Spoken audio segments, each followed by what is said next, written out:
ஹரே கிருஷ்ணா. ஓம் நமோ பகவத்தே வாசுதேவாய. ஹரே கிருஷ்ணா.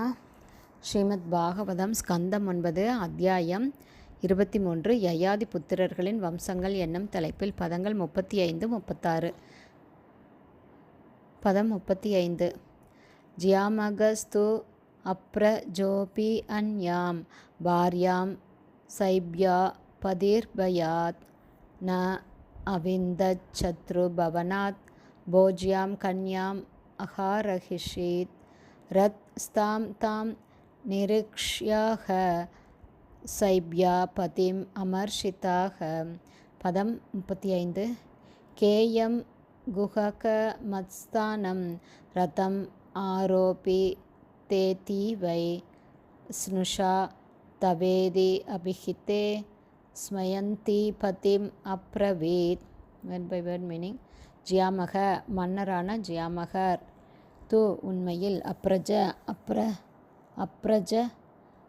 அப்ரஜக அபி குழந்தையில்லை என்ற போதிலும் அன்யாம் மற்றொரு பார்யாம் மனைவியை சைப்யாபதி அவர் சைப்யாவின் கணவராக இருந்ததால் பயாத் பயத்தால் ந அவிந்தத் ஏற்றுக்கொள்ளவில்லை சத்ரு பவனாத் பகைவனின் வீட்டிலிருந்து போஜ்யாம் புலன் இன்பத்திற்கு உபயோகிக்கப்பட்ட ஒரு வேசியை கன்யாம் பெண்ணை அகாரஷீத் கொண்டு வந்தார். ரசஸ்தாம் ரதத்தில் அமர்ந்திருந்த தாம் அவளை நிரீக்ஷிய பார்த்து ஆக கூறினாள். சைப்யா ஜியாமகரின் மனைவியான சைப்யா பதிம் தன் கணவரிடம் அமர்ஷிதா மிகவும் கோபம் கொண்டு கா இவம் யார் இவள் குஹக வஞ்சகரே மஸ்தானம் என்னுடைய இடத்தில் ரதத்தில் அரோபிதா அமர அனுமதிக்கப்பட்டுள்ள இத்தி இவ்வாறு வை உண்மையில் சுனுஷா மருமகள் தவ உன்னுடைய இத்தி இவ்வாறு அபிஹிதே அறிவிக்கப்பட்டு சியமந்தி சிரித்தபடி பதிம் தன் கணவனிடம் அப்ரவீத் கூறினாள்.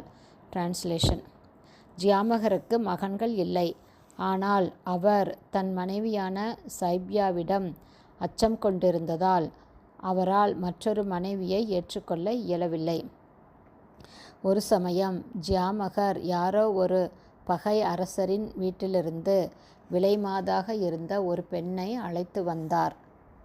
ஆனால் அவளை கண்ட சைப்யா கடும் கோபமடைந்து என் கணவரே வஞ்சகரே ரதத்திலுள்ள என்னுடைய ஆசனத்தில் அமர்ந்திருக்கும் இந்த பெண் யார் என்று தன் கணவரிடம் கேட்டாள். அதற்கு ஜியாமகர் இந்த பெண் உன்னுடைய மருமகளாக இருப்பாள் என்று பதிலளித்தார். இந்த பரிகாச வார்த்தைகளை கேட்ட சைப்யா சிரித்துக்கொண்டே பின்வருமாறு பதிலளித்தாள். ஹரே கிருஷ்ணா. ஸ்ரீமத் பாகவதம் ஸ்கந்தம் 9 அத்தியாயம் 23 யயாதி புத்திரர்களின் வம்சங்கள் என்னும் தலைப்பில் பதங்கள் 35, 36 ஸ்ரீல பக்திவேதாந்த சுவாமி பிரபுபாதாவின் விளக்க உரை இத்துடன் நிறைவடைந்தது. ஹரே கிருஷ்ணா. குருதேவுக்கு ஜெய். பிரபுபாதுக்கு ஜெய். ஹரே போல். ஹரே கிருஷ்ணா.